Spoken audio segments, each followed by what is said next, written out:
Good morning, Goddess. How are you today?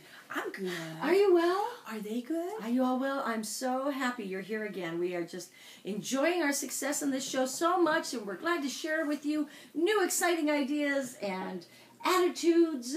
And yeah, okay. So Guess what day it is? What day? It's the day before Thanksgiving. So we're going to be talking about appreciation. Yeah. Yep. And giving thanks for ourselves. Yep. And for others in our lives. Yep. And as I've said in the past, and you always want to run away, but it's the best aphrodisiac there is. It's the lube of life. Love. It is the lube. People feel good about you. They feel good about themselves. They will feel good on you. And that's the number. You know, I have an appreciation for you. Do you? Yeah. Well, first of all, It's also mine. this is a Japanese Thanksgiving. You know, so we're doing. It's our geisha girl Thanksgiving. Oy vey. Yes. Anyway, so my appreciation for you. Well, of course, you're just friggin' gorgeous. Yeah, thank you. I know, and your jewelry is magnificent. Luscious But gems. what I really have to say about this woman, she's the bestest friend ever. Thank you. Through dark and light and thick and thin and backwards and sideways. Wow. I've always, your love is constant, abiding, even when you're pissed off at me. Wow, am I ever? Never. I never am. I don't get angry with people. I get even. I just feel that people have a right to their opinions, and when they're wrong, I'll tell them later. They don't want to hear It has it. nothing to do Mad. with opinion. But anyway, just thank you for being my friend. I love you so much. Love you too.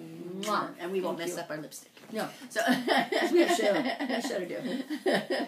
So don't you have one for me? Thank you very Oh much. my God! Thank you so much for reminding me, because I'm so excited about the show and the things we talked about to talk I about. want one. We want to be spontaneous. I will make stuff up. So I'm going to praise Shama, because one of the things that I love about Helena is that Shama or Helena? Which Shama one? Helena. Yeah. It's hyphenated. It's like me, Armstrong Coleman. It's like it's too long. So I'm up the front. I like the Helena part. Yeah. So Helena's always been there for me and always been a wonderful example of goddessness ever since I met you.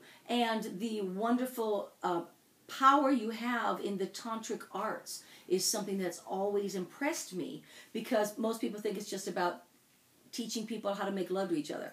It's so much more than that. It's 63 artistic endeavors in a lifestyle. In other words, things that we do in life can be done moment. in love with the energy of the tantric way. Consciously. And so I've always appreciated that about you, and you have taught me that, and the fact you talked about friendship. The thing that I appreciate about you is your constant friendship, and the idea that when I call you, if you answer, we chat, and you have great ideas and help. And for me, that's a goddess. Yeah. That's a goddess, sweetheart. And we do that for each other and with each other, and in our goddess group, it's very much the same. Remember Goddess Camp? We've talked about it. We love Goddess Camp. Yeah. So, that fellowhood, I don't want to say that sisterhood, that place where we can go and remember our womanliness, our goddessliness. Can't even say that. That's so scary. Goddessliness. Yes. We can remember who we are together. And that helps us to go out into the world and be more empowered and juiced and excited about life. So it's been essential for me, I know. It's been essential for you. That too? Yes. Everything's essential. Good coffee today. Thank you. Thank you. So, yes, Goddess Camp International. Remember to check that out, goddesscamp.com. And form a camp of your own with people that you love and appreciate. And we can help you get started if you need a little help. Exactly. And the idea is to expand, as they say, open your loving box, expand your appreciation in life, because there's nothing more important than loving and being loved in life. And having people around you, surrounding yourself with loving people, uplifts you. And then you bless the world. Yeah, and it gives you kind of that extra juice to be able to handle whatever comes your way. Right. Very important stuff. So, another way in which to handle life is to praise, and appreciate things. And starting with the people in your life. So, everyone.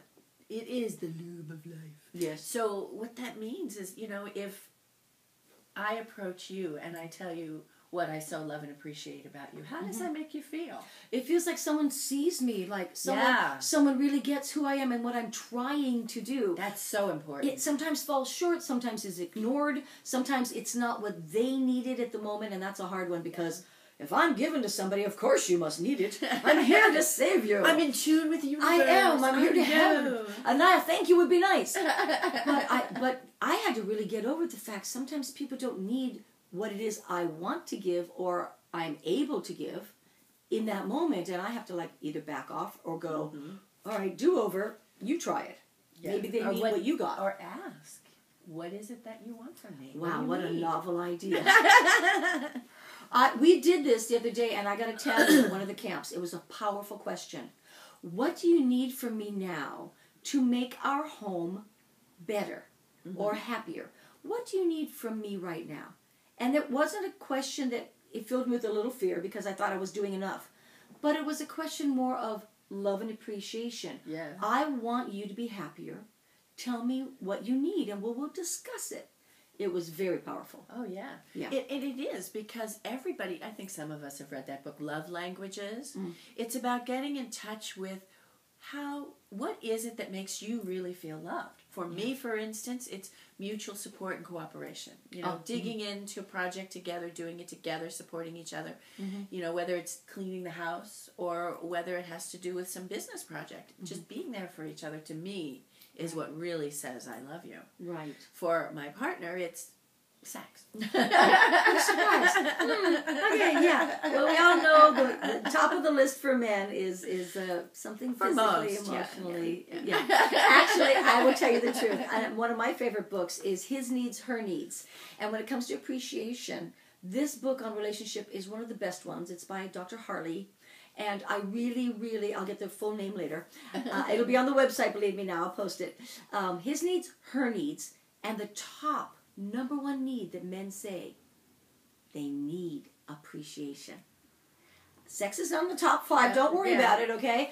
But appreciation, someone who gets who they are, someone with a sense of humor. Well, they want to feel like they're your hero. That's what a guy is kind of really all about, you know, with that whole provider, manly, nurturing thing. That's true. When they feel that whatever it is, their efforting is bringing the results of your enjoyment and happiness, because that's what your man wants. He wants you to be happy.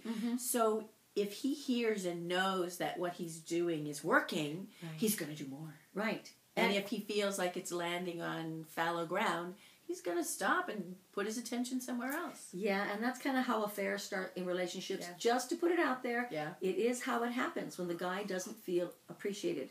All right? And it's more deep and complex, I get that. But let's start with something basic we can use. Start with appreciation. Go from there. Also, when they find they're doing something right, they'll do it better the next time. So, how about being good enough? Let's talk about the good that enough was just thing. coming up. I knew. I'm a good enough. You are good enough. I'm a good enough. I'm a good enough too, and I'm Italian, so I can say that. So we kind of started this fun thing around our goddess camp about being good enough, because so many of us feel like, gosh, you know, I'm not absolute perfection, therefore I'm not good enough. Right. And how many of us are dealing with that all the time? And what are those messages that we're giving ourselves? Still. We are literally programming ourselves to feel insufficient. Right. And it erodes our energy level. It's like we got a leak. Ew. Yeah, so Leaking we want to realize that we're, you know, probably 99 times out of 100, we're doing our best.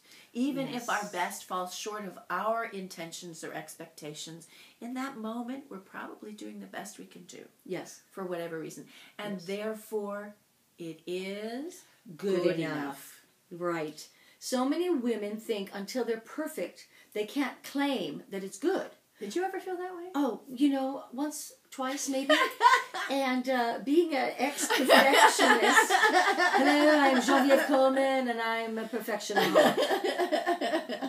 And it's hard. It's disgusting. But you know what? You know what solved it? What? Both of us got in touch with our mean girl.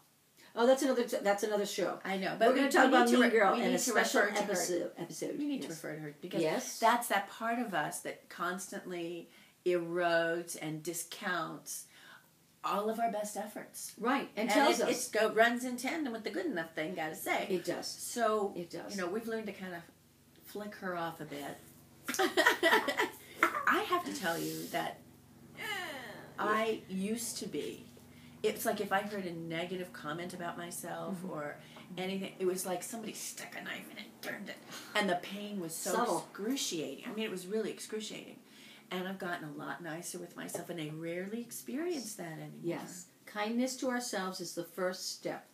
And when you're talking about praise and appreciation, once again, yes, that's important for men, but yourself is what matters also. And we're talking, really, it's important.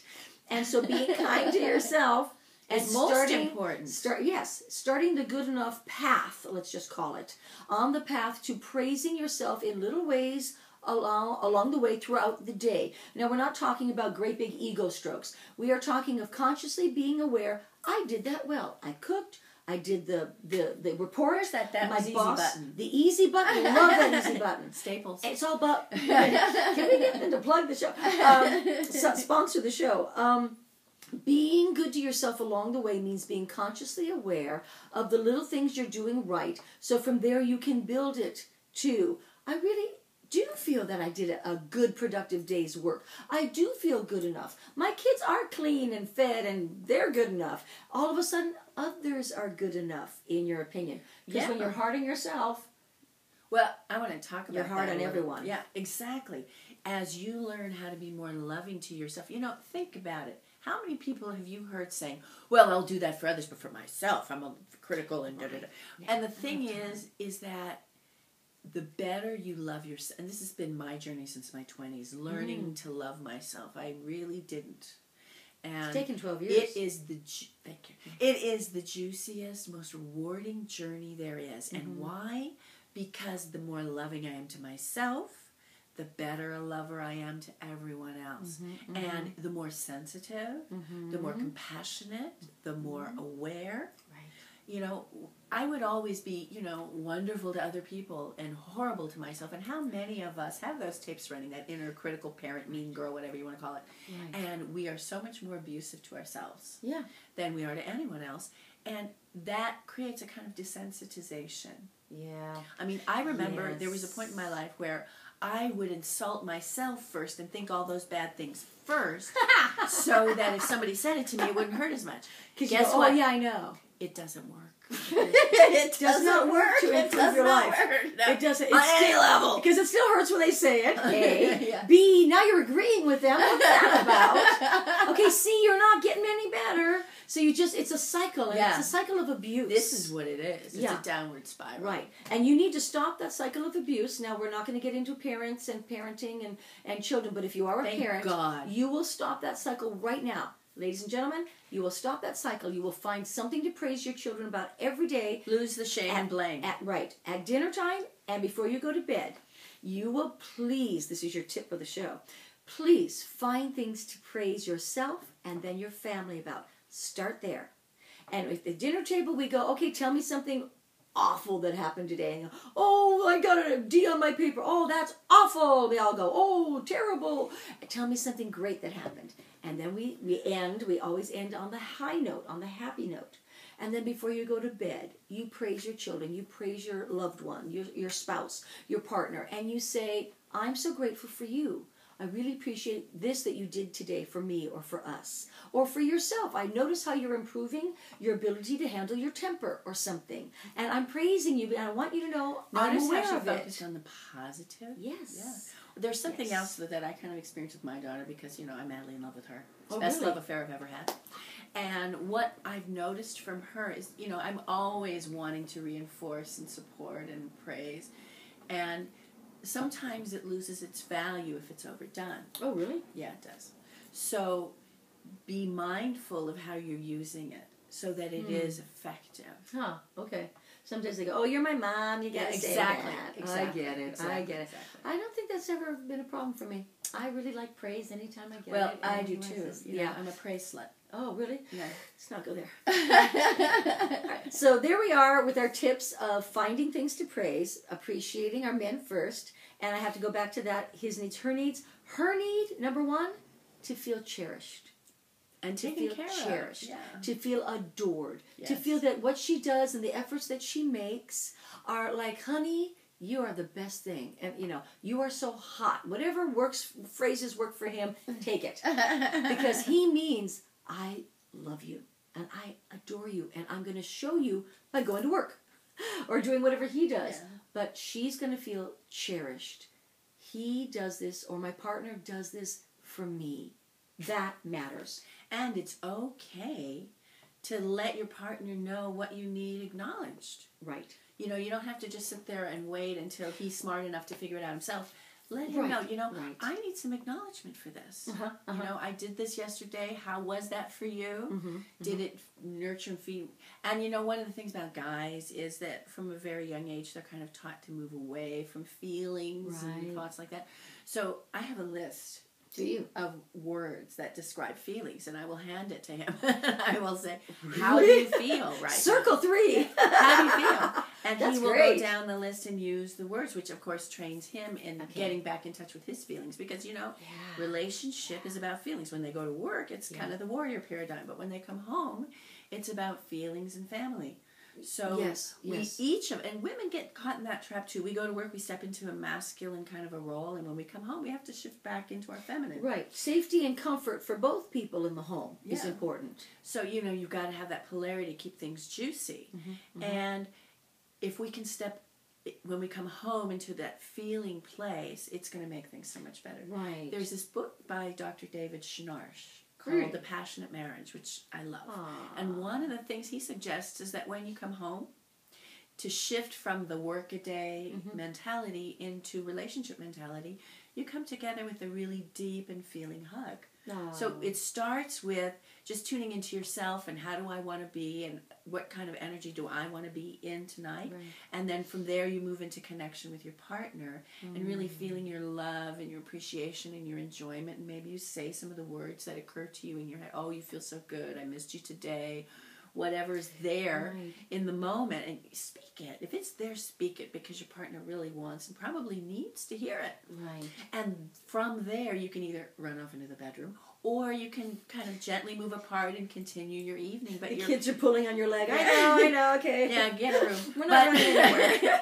But you've set a tone, a Yes. conscious tone for the quality of experience you want to have at home. And you will have access. The more you do it, you'll have actually access to it, because you're setting a paradigm. And when you step into that paradigm, the more you do it, the more you practice it, the more available it is, the easier it is to get into, and the stronger it becomes in your relationship. Right.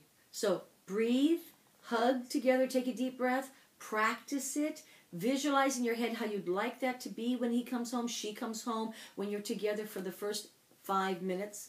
Visualize and say, yes, I can have it this way. Think about it. Yeah. And it will come to pass, because you are that powerful as a goddess. And yet different people have different rhythms. For me, when I come home, I need kind of half an hour to kind of chill and adjust and you check my emails, like go with the day. And then my partner or I will, when I feel ready, we'll kind of come in and check in. Can we have our hug? Oh, And that's sweet. So it doesn't have to be right away. No, That's right. it really honors the rhythms of what you. And many times when you've been out in the workaday world, you do need that time to shift. You're bombarded with what you have to handle, and it is nice to have the safety and comfort of your home be the way you want it to be, and you get to ask for that of your partner, and then you come to this agreement, and all of a sudden everybody's happy.